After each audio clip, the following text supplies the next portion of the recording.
We continue to follow breaking news in Pawnee County as officials look for the people who were inside a stolen SUV that led Sand Springs Police and OHP on a chase along Highway 412. Thanks for staying with us. I'm Reagan Ledbetter. And I'm Autumn Bracey. We're going to head back over to News on 6's Cal Day, who's live of Westport with the latest in the investigation. Cal?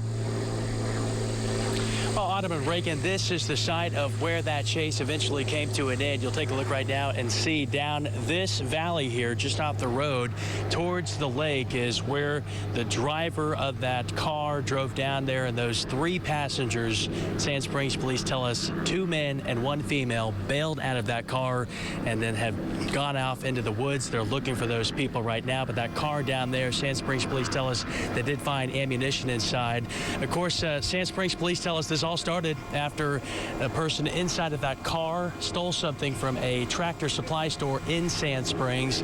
That person then got in the car and a chase was on with a Sand Springs police officer. That chase was on 412, went into parts of Tulsa, and Sand Springs Police tell us ended way back up on 412 past Sand Springs. I think we exited off of Old Keystone Road at one point as we tried to follow this pursuit here this morning. Sand Springs Police tell us that at one point the Oklahoma Highway Patrol troopers also got involved in this pursuit.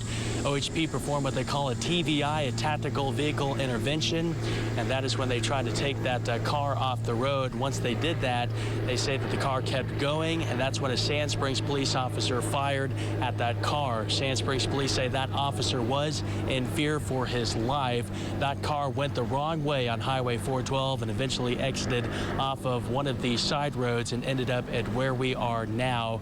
Sand Springs Police that tell us that the Sand Springs police officer who was involved firing that shot and also the OHP troopers involved were not injured. The focal point right now is trying to find those 3 people at this time. Police are asking anybody who lives here in this area to stay inside of their homes. They've also set up a perimeter all over this area with a multitude of different law enforcement agencies.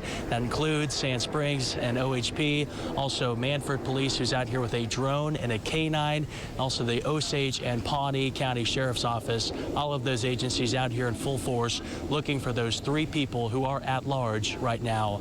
We're live, Cal Day, Oklahoma's Own News on 6.